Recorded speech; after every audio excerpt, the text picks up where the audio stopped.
Students, हम sericulture पढ़ रहे थे जिसके अंदर हम सिल्क मोथ के बारे में देख चुके थे। सिल्क मोथ की लाइफ साइकिल के बारे में देख चुके थे। आज हम देखेंगे rearing of mulberry silk worm. जो सिल्क मोथ है उसका पालन किस प्रकार से किया जाता है। सिल्क मोथ के पालन में हम सबसे पहले देखेंगे कि इसके लिए इक्विपमेंट्स की कौन कौन से इक्विपमेंट्स की ज़रूरत पड़ती है, कौन कौन से उपकरण आवश्यक होते हैं। सूटेबल प्लेस, उचित स्थान की आवश्यकता पड़ती है।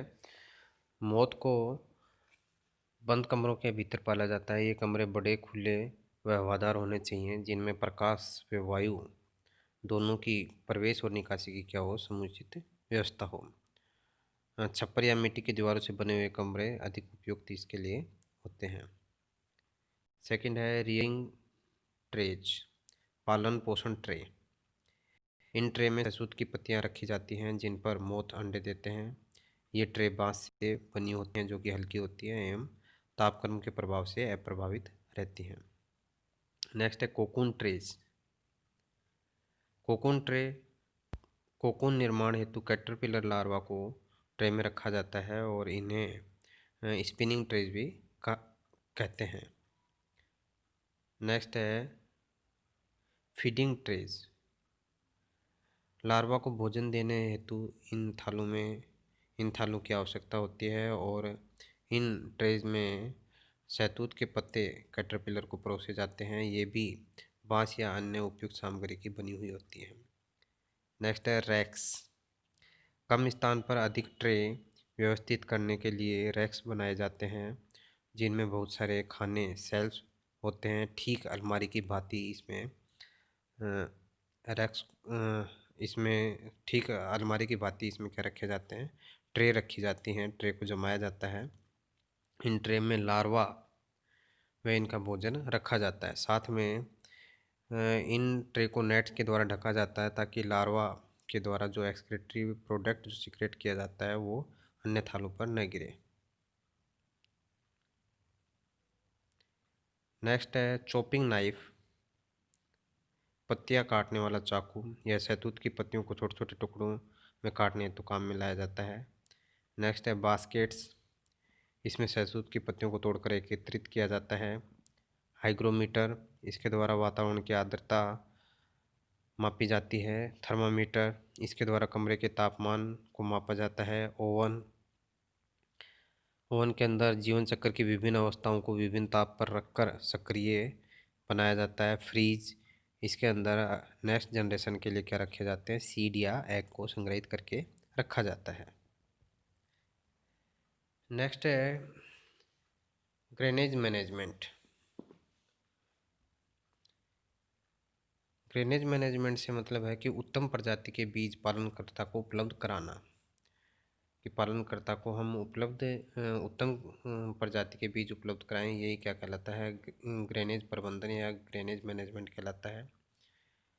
बीज की अगर हम बात करें तो बीज प्राप्त करने हेतु प्यूपा से नर व मादा को बाहर निकलते ही इन्हें अलग अलग कर दिया जाता है एवं इनमें मैटिंग को रोका जाता है। और अब एक समूह के जो मेल है उसको दूसरे समूह की फीमेल के साथ क्या करवाई जाती है, मैटिंग करवाई जाती है। और इसके बाद में फीमेल के द्वारा फर्टिलाइजेशन के बाद में 24 घंटे के बाद में अंडे देने प्रारंभ कर दिए जाते हैं। और इसके बाद में फीमेल है या मादा जो मोथ है उसकी क्या हो जाती है, मृत्यु हो जाती है। और इनसे प्राप्त जो एग हैं वही क्या कहलाते हैं, सीड्स कहलाते हैं, बीज कहलाते हैं। इन्हें रोगाणु रहित ट्रे के अंदर 4 डिग्री सेंटीग्रेड तापमान पर फ्रीज के अंदर संग्रहित किया जाता है। रेशम कीट पालने वालों को हम जो बीज देते हैं वो एक्चुअल में क्या होती है, सेकंड स्टेज के लार्वा होते हैं, सेकंड स्टार लार्वा उनको उपलब्ध करवाए जाते हैं। और हमें मालूम है कि लार्वा क्या होते हैं, बहुत जल्दी संक्रमित हो जाते हैं, इसलिए इन्हें पूर्ण सावधानी के साथ इनको रखा जाता है। नेक्स्ट है रियरिंग मेथड, पालन विधि। पालन विधि की हम बात करें तो पालनकर्ता बीजों को लेकर के पालन ट्रे में रख करके इनको भोजन उपलब्ध करवाता है। प्रथम, द्वितीय एवं तृतीय अवस्था के लार्वाओं को बहुत ध्यान से रखा जाता है। चतुर्थ एवं पंचम अवस्था के लार्वा को लटकाने वाली ट्रे में नायलॉन की जाली से ढककर रखा जाता है। दिन में एक बार प्रत्येक पालन ट्रे में बिछौना, जिसे हम बेड बोलते हैं, थर्ड, फोर्थ और फिफ्थ जो स्टेज के जो लार्वा है इनके लिए बदला जाता है ताकि स्वच्छता बनी रहे। फर्स्ट और सेकंड स्टेज से सेकंड जो इंस्टार लार्वा है उनको शहतूत की कटी हुई पत्तियों को का ही भोजन दिया जाता है। ये बहुत ही कोमल होते हैं, जबकि बाद की जो अवस्थाएं हैं उन लार्वाओं को पूरी पत्तियों को भी भोजन के रूप में दिया जाता है, क्योंकि ये पूरी पत्तियों को काट कर खाने योग्य हो जाते हैं।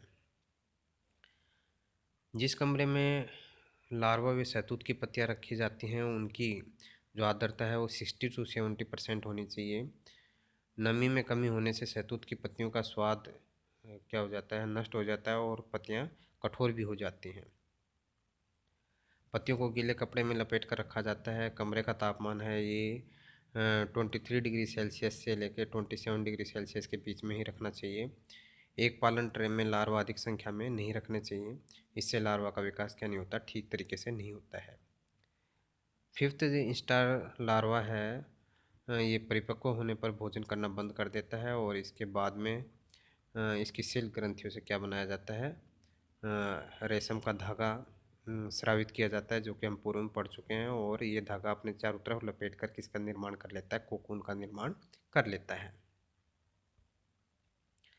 Techniques for obtaining silk from cocoons.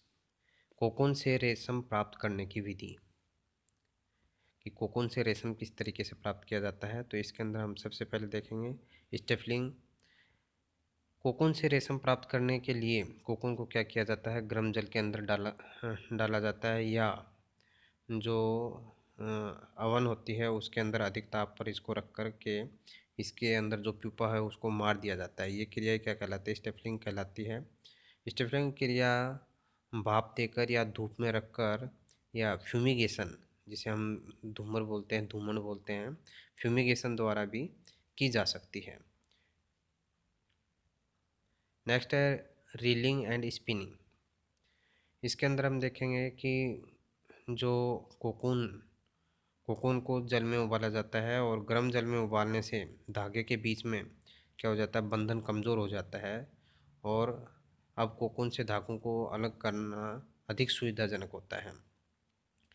धागों को कोकून से कोकून से धागे खोलने की क्रिया क्या कहलाती है, रीलिंग कहलाती है। यूँ कहें कि कोकून से धागे को अलग करना ही क्या कहलाता है, रीलिंग कहलाता है।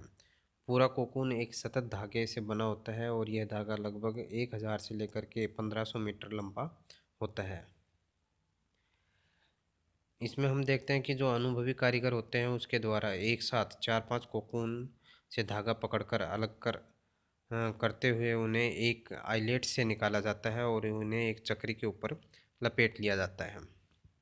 जैसा कि हम यहाँ देख सकते हैं, ये दिखाया हुआ है 4-5 कोकून है और इन 4-5 कोकून को किससे, आइलेट से निकाला जाता है और इसके बाद में इसके चारों तरफ क्या कर लिया जाता है, लपेट लिया जाता है। तो इस तरीके से कोकून से जो ये धागे हैं इनको पृथक करने या कोकून से इन धागों को खोलने की प्रक्रिया को हम क्या बोलते हैं, रीलिंग कहते हैं। इस प्रकार से हम देखेंगे कि लगभग जो ये धागा जो हमें प्राप्त होता है कोकून से, इस धागे को हम क्या बोलते हैं, कच्चा रेशम या रॉ सिल्क बोलते हैं। इसे ही हम रील्ड सिल्क भी बोलते हैं। कच्चे रेशम को पानी में उबाला जाता है, रासायनिक अम्लों के घोल से धोया जाता है, रेशम के धागों को बल लगा करके पक्के धागे में बदल दिया जाता है। अब यह फाइबर सिल्क कहलाता है और इस क्रिया को हम क्या बोलते हैं, स्पिनिंग बोलते हैं। क्षतिग्रस्त कटे फटे कोकून व व्यर्थ बचे धागों को भी काट कर वे धुनकर धागा बना लिया जाता है। इसे हम स्पन रेशम या स्पन सिल्क कहते हैं। इसके अलावा कुछ कोकून को सभी कोकून को हम सभी कोकून से हम रेशम प्राप्त नहीं करते। कुछ कोकून को हम अगली फसल हेतु भी सुरक्षित रख लेते हैं ताकि इन कोकून से क्या प्राप्त हो, हमें सीड्स प्राप्त हो या एग्स प्राप्त हो।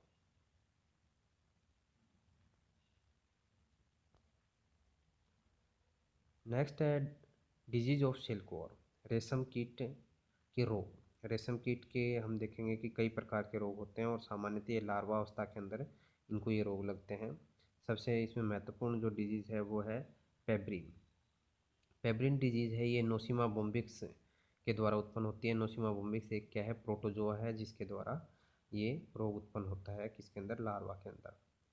दूसरा रोग है मैगट डिजीज। मैगट डिजीज़ है ये एक मक्खी ट्राइकोलिगा सोरबिलास है, इस मक्खी के द्वारा होता है और ये मक्खी अपने एग ये लार्वा की त्वचा पर देती है और इन एग से मैगट नामक एक लार्वा निकलता है जो इनकी देह पे विकसित होता है और सिल्क वर्म के जो लार्वा है कैटरपिलर उसकी क्या कर देता है, मृत्यु कर देता है उसको, जिससे कि सिल्क वर्म का जो लार्वा कैटरपिलर है उसकी क्या हो जाती है, मृत्यु हो जाती है।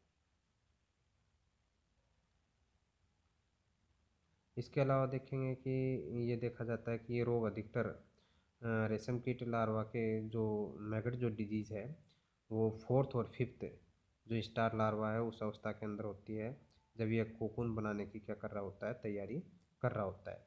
इसके अलावा कई विषाणुवीय जीवाणुवीय वयस्कों के द्वारा भी इसमें रोग उत्पन्न हो जाते हैं जिससे कि इस लार्वा की क्या हो जाती है, मृत्यु हो जाती है।